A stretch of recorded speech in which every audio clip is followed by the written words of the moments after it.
Hello, everybody. This is Mickey Lynn Larson-Olson, aka Q Patriot, January 6th, inmate 376303. And I am sitting down for my one meal of the day. October 5th of 2025, I stopped eating 3 meals a day. I believe our bodies, it's my personal view, based on a lot of research. And I believe our bodies need time to heal, and the best way to do that, just not dispensing medical advice. I'm not a doctor. I do have an associate's degree as a medical assistant, but I'm not dispensing any medical advice. I'm just recommending that you look into fasting. And yeah, our ancestors didn't eat 3 meals a day, and they thrived. And our bodies need time to heal, and it does that best in a state of fast. That's my personal view. Just entertainment and education purposes only. YouTube, don't take it down. I'm not dispensing medical advice here. The fact of the matter is, our ancestors were much healthier people. And they didn't eat 3 meals a day. And they ate red meat. And they ate eggs. And they ate lots of butter and lard. And I don't want to get into that too much today. So anyway, because I know YouTube will take it down. They have. Do you understand, everybody? It's not that I don't want to talk about these things, but YouTube will take it down. And if none of my messages heard, that's not very good for anybody. So that's where the issue is. And hopefully, God willing, all censorship in the world will end soon, because it is censorship. It is totally censorship. They sat there on the news. They sat there and didn't show you the president doing an address because they said he lies. Well, you know what? With 92% negative coverage, he won in a landslide victory. Okay? So we have a right to listen to our president. And they all have these, the airways where they don't have to spend any money.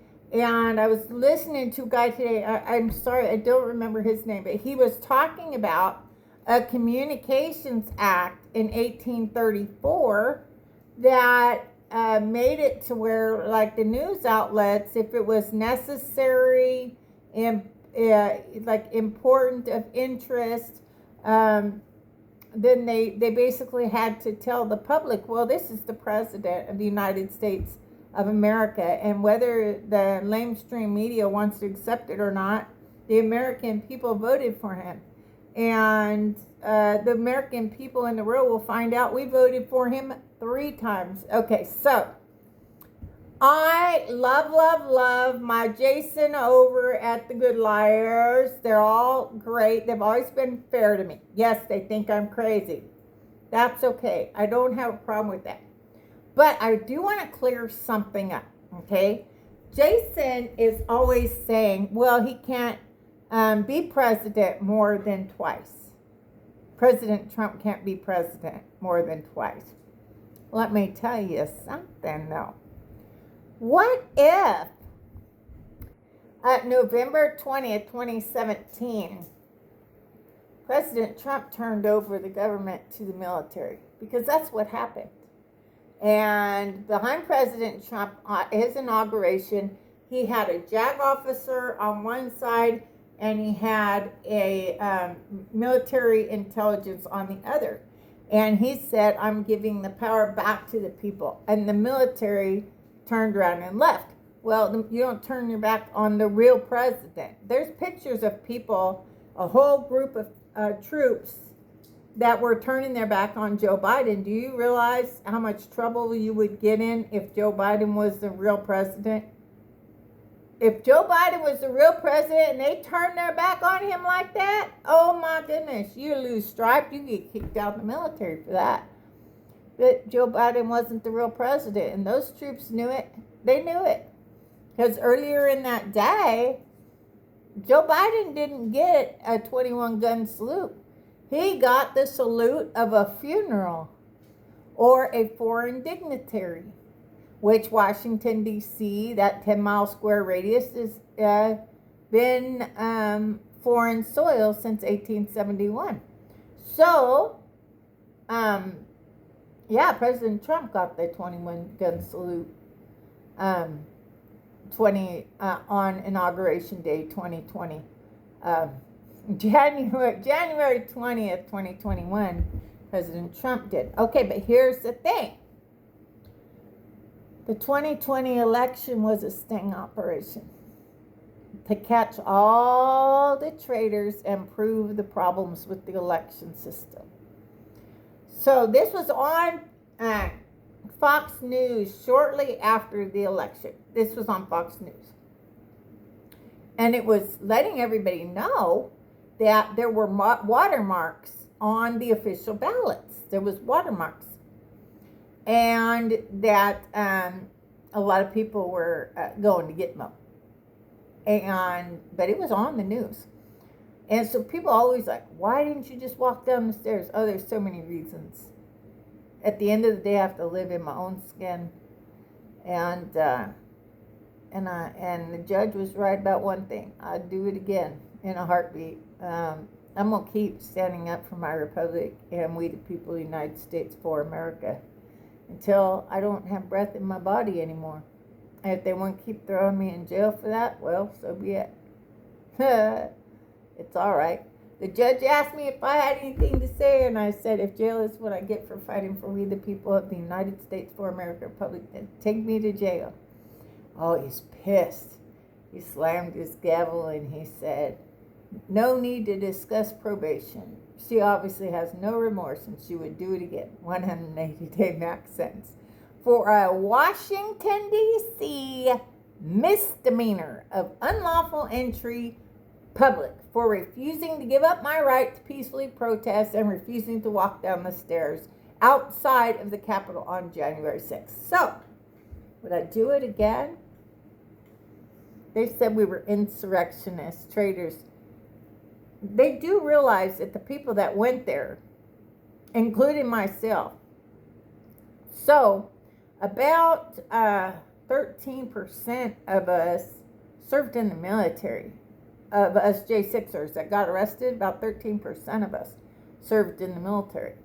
We know how to use guns, and we have them. So, don't you think if we went there to do something like that, take over our government, that we would have brought guns? Something? Not a bunch of flagpoles? I mean, come on. It's common sense here, really, people. It's really common sense. We didn't go there for any other reason than to support each other, to show our government that we were watching them. We knew what happened. We were aware. We saw it with our own eyes. This election was stolen. And we were there to support our president. And so anyway, whatever. So, yeah. Anyway. I probably forgot. I probably went off somewhere and forgot what I was talking about, which is so normal for me.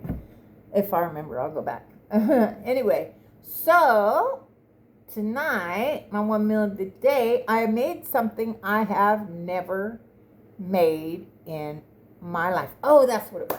I was talking about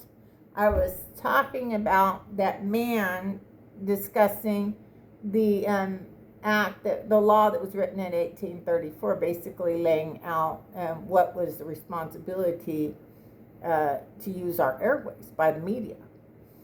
And they just decided that we didn't have a right, that people don't have a right to make their own decisions. They honestly think we're that stupid.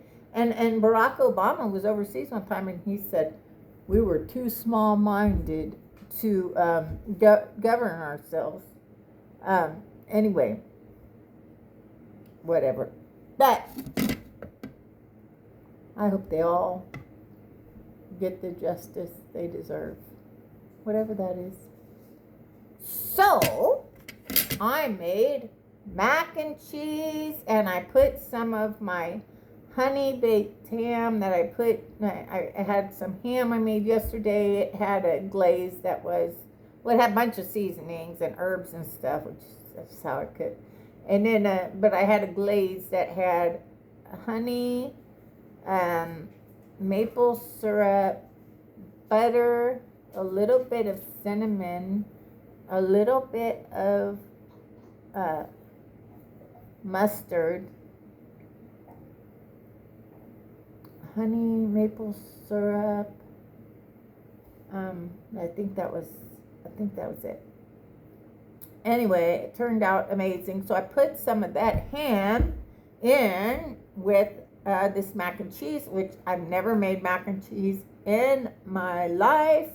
Never made it. I don't know why. Not homemade, like I made the kids Kraft macaroni and cheese all the time, right? But now, as I'm more conscious about what I'm eating,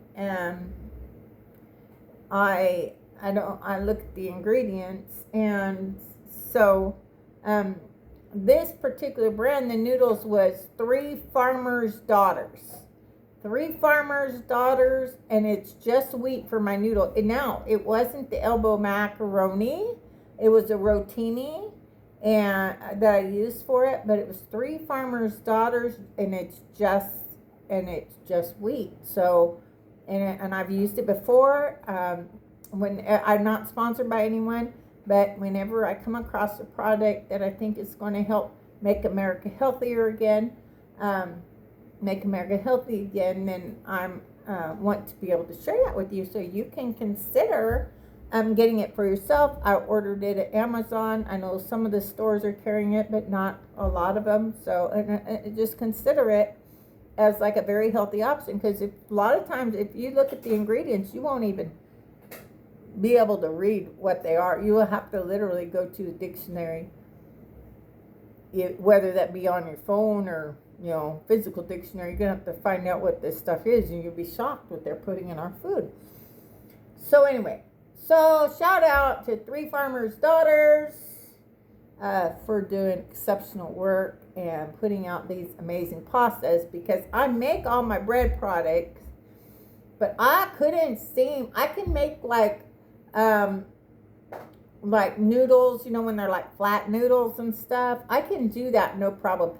But even though I got the attachments and stuff, I haven't been able to successfully make the ones like with the screws, or like the elbow macaroni, anything with the hole. It's like I haven't been able to do that. So I was really happy to find Three Farmers' Daughters and their pasta line of pasta that they have, and it's really good. I've used it once before. I made like a spaghetti, a baked ziti kind of dish, and I used it.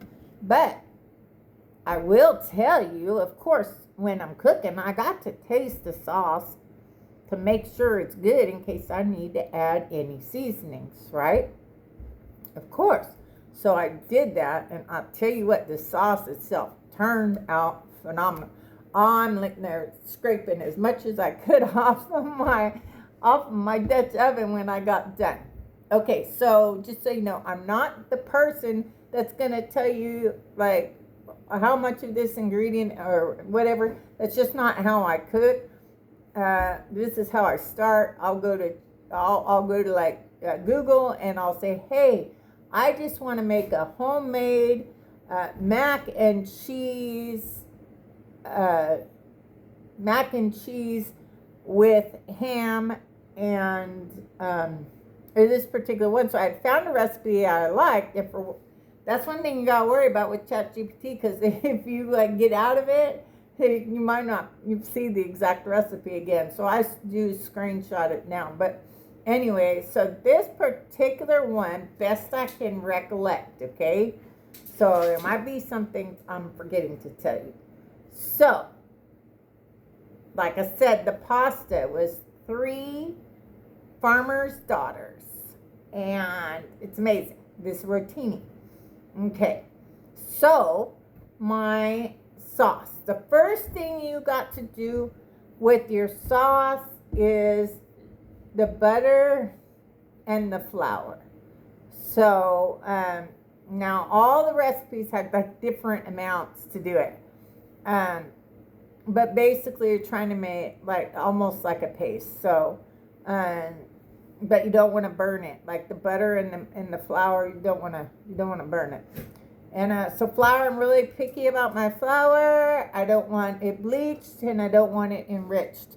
So I usually mill my own flour, but this was just something for this, So I haven't gotten brave enough to use my freshly milled flour with my cookies yet.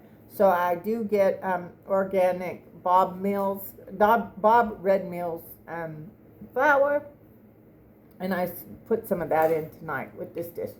So, and then you're just gonna keep whisking it. So I think like if you do a half a stick of butter or more if you want, if you like butter, and like a half a cup of flour. And you're kind of making a paste out of it. So it's a whisk, but don't burn it. Whatever you do, don't burn it. And so I cooked this on medium heat.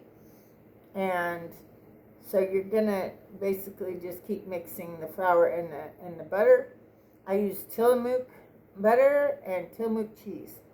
I'm really picky about the ingredients and where it's coming from. And so Tillamook, I'm sold. I have fired Land O'Lakes. For my butter, I fired Land O'Lakes, and for my cheese, I always use Sargento, and I fired them. So, okay, so once you do that, right, and you got that going, then I added, this is what I add, you do you, boo, but I added 2 cups of whole milk and 2 cups of heavy cream. And you're going to keep whisking. Now it's going to take you a while. You don't want to let it burn, so don't let it sit. You burn your milk, because that's some nasty shit. You'll have to start all over. So just keep mixing it, and what you're doing is you're trying to get it thicker. You want it. You're going to need to get that cream and your milk cream thicker.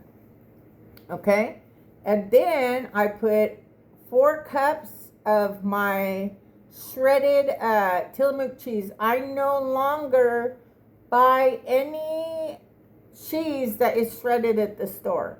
It has a filling agent in there. Some of it's like basically wood. Like, I'm not playing with you. And a lot of the cheese, let Pfizer mess around with the cheese and run it. So that's why I use Tillamook. Tillamook is amazing. So, but Tillamook, I don't buy their shredded cheese. I grate all my cheese. I grate it. Old style. But you use your tools, but I just grated it with, old style, with the old grater.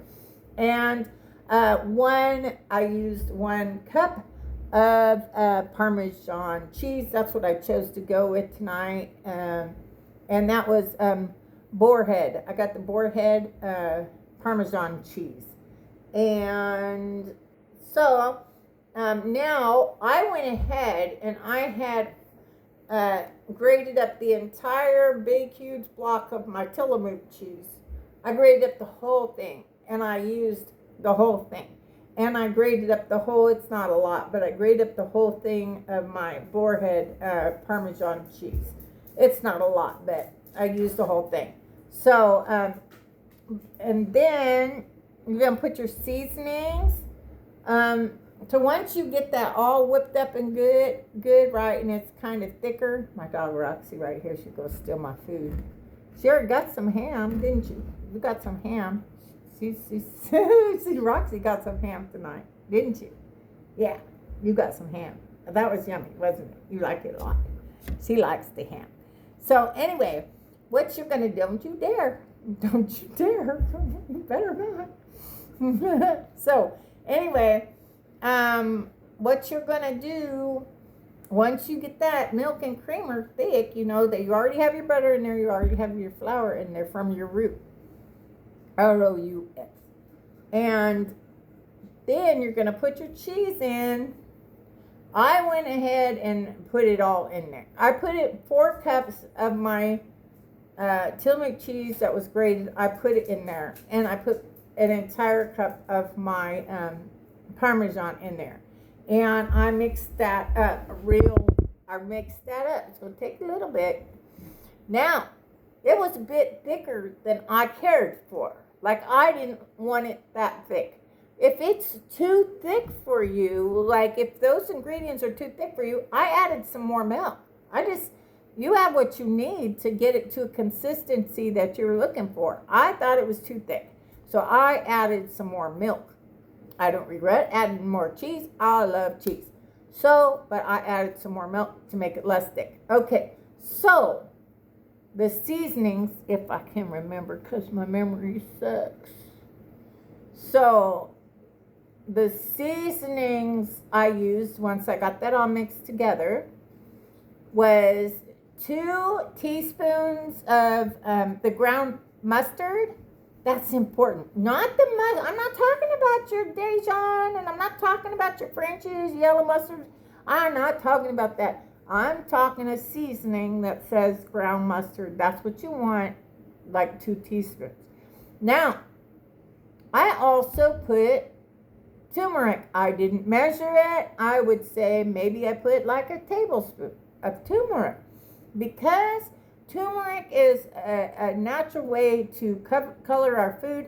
I am hoping that these corporations will stop using the yellow dye and instead use turmeric. So a lot of times when you go to the store and you buy cheese that, melted cheese, right? A lot of times it's going to have yellow dye in it. It's not good for you. So I use turmeric because I do like the coloring, and turmeric's very good for your body. So those 2 things were very important. I didn't add, now I'm all about my salt. I love salt, but because the cheeses were already dense in salt, I used salted butter, and also the ham is salty. I didn't use a lot of extra salt, maybe a teaspoon. Maybe I wouldn't go much more than that. I use pepper, probably a teaspoon of pepper, maybe a little bit more ground pepper. Go by your own taste, but about that. And I used the paprika, which I'd say I probably ended up using a couple teaspoons of the paprika. And garlic powder, garlic salt, probably teaspoon of each. I mean, not garlic salt. Don't put garlic salt. No. Don't put garlic salt. Like 1 teaspoon of garlic powder, 1 teaspoon of onion powder. Those would be good. I think I remembered everything. I don't know. Probably not. Anyway, mix that all real good. Once you get all that good, if you like certain seasonings, don't be restricted by anything somebody else is telling you should be in your food. My whole thing is I want people to experiment. I want people to not be stuck on any person's recipe, not even your own. I want you to go outside the bounds of the paper, or in my case, the screen. So I'm asking Google, but I'm adjusting to what I want, because I know what I like and I know what works good together. So once I got all that done and I got it to a consistency that I was really happy with, just kind of a little bit at a time. You don't want it all, too thin. If it gets too thin, then just turn your heat back on. Oh yeah. So that's the thing. Once you get it all mixed up, you need to pour that. Take it off the heat. Take it off the heat while you're doing your breadcrumbs part of it. You want it to be off the heat. So then you'll, okay, so you've done that, right? You put your seasonings in, and then you're going to put your pasta, and I put my ham in with my cheese. So I put my ham, in with my cheese as I was making it. I put the ham in there. And I cut up 2 cups of ham. And then I put my pasta in there, and you got to mix it up real good. Like you have to cover everything and mix it up real good. Okay? And then when you kind of got all that done, then you'll do your breadcrumbs. So I use breadcrumbs. You don't have to. Do whatever you want to do. This is what I did. So I used 5 tablespoons of butter. It said 4 tablespoons, but I didn't see any point in throwing a tablespoon of butter back in my fridge. So I used 5 tablespoons, but the recipe did call for 4, and a cup of breadcrumbs, which, you know, mine were like no flavor. I didn't want them to have any flavor. They were organics. They're organics. I am looking at what's going in the food. So it was organics brand that I got. And so then I did that, and you're going to basically make them a little bit toasty. You don't want to cook them but just a little toasty.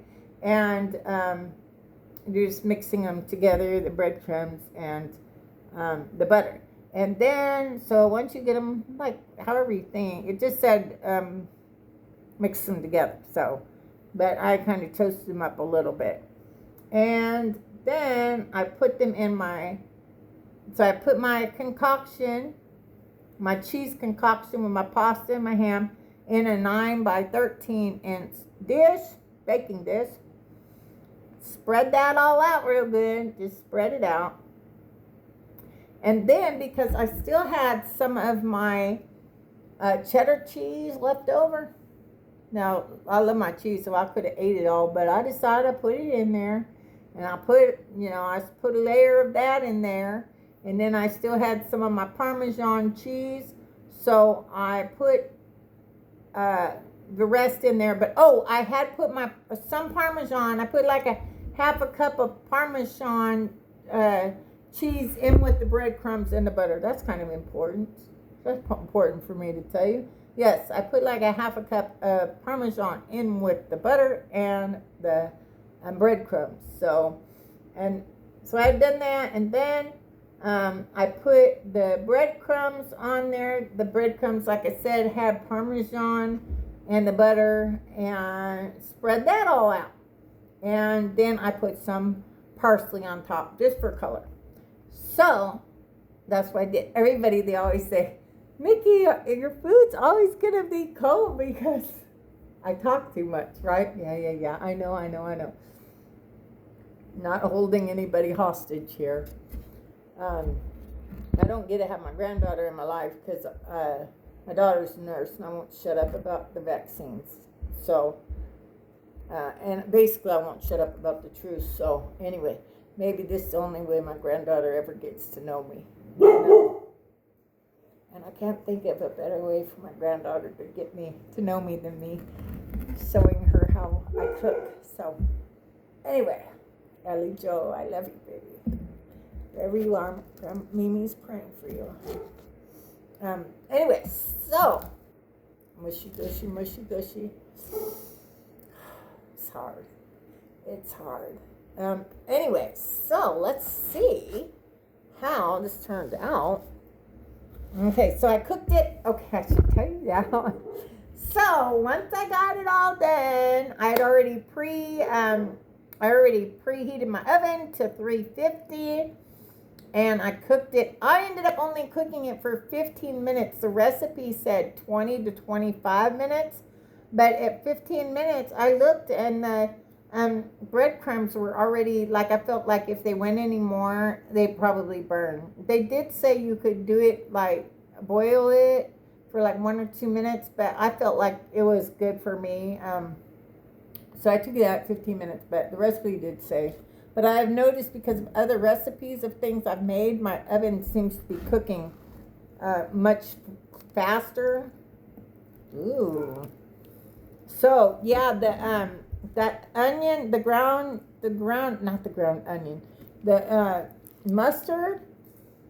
mustard made a huge difference, because I went ahead and I added an extra teaspoon, so it ended up being 2 teaspoons. Oh my goodness, that ground mustard really is important for this dish, in my opinion. It's just important. So, I'm all about the butterflies. We're not going to talk about the butterflies tonight. Another night. We'll talk about the butterflies another night. So I'm all about the butterflies. This is a Linux. I found it in my mom and my grandma's belongings that I got, and so I've had it ever since. So, this is my mac and cheese. I think it looks delicious, right? It looks delicious. So, but yeah, you can see that I had put my combination of everything with the cheese and the ham and the pasta, right? And I laid that all in there, and then I had some extra cheddar cheese, so I went ahead and laid that down on top of it, and then I had some extra Parmesan, and I laid that down, and then I put the and then on top of that, I put the breadcrumbs that I had already mixed together with the butter, which 5 tablespoons of butter, that's what I used, and the Parmesan cheese, which was like a half a cup, and mix those together. So on the top, I have the butter and the Parmesan and the breadcrumbs with some parsley. So, but I eat slow anyway, so my food's always cold. Yeah, it's all right.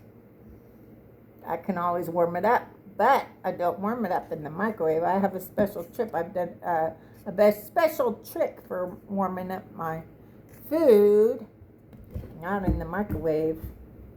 So, let's see if this is Yummalicious Yum Yum or blah. Let me see.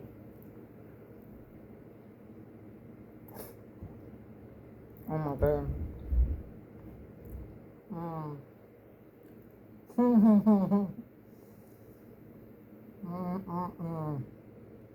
Oh my God. Okay, so. Oh my goodness, so good. I hate to say this, okay? I'm 58 years old, so I hate to say this. Because it sounds a bit conceited in a way, I would say.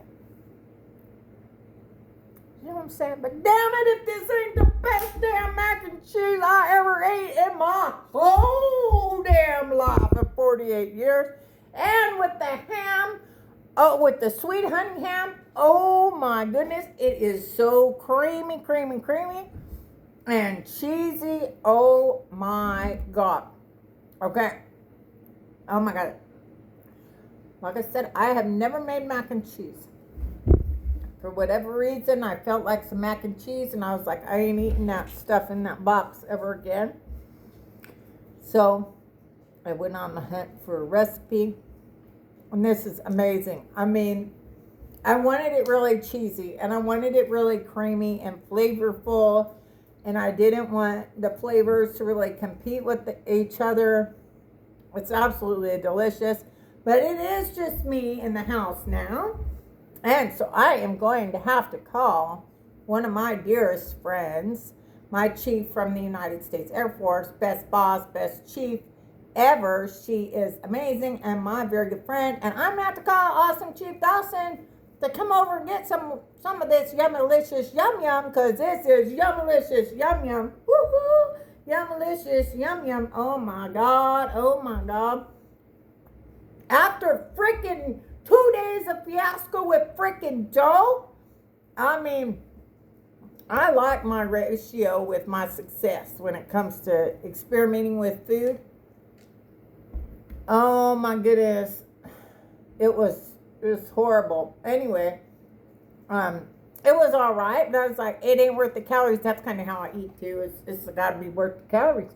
So I'm like, no, threw it all away. Threw it away. Yeah. My first batch when I made the the Hawaiian sweet rolls turned out phenomenal, but I just wanted some extra coconut flavor. I wanted to taste more coconut. So I used coconut oil. And guess what? After my 2 days of nightmare, I couldn't even taste the coconut. I put cinnamon, couldn't taste the cinnamon. Oh, it was just, they were all dense. It was nothing like the first batch, which were all nice and fluffy. They were amazing. Just fantastic. So next time, I'm going to have to make it with the coconut extract, but I didn't have any left. So anyway, but it's good to have a win in my column for my cooking today and for my one meal of the day. Yes, mac and cheese, but I have some ham in there, that just my leftover ham, and so that is definitely adds to this because there's a little bit of sweet in my ham, and it's just amazing. Oh my goodness. Yeah, it's nice and thick and cheesy and creamy and just, oh my goodness.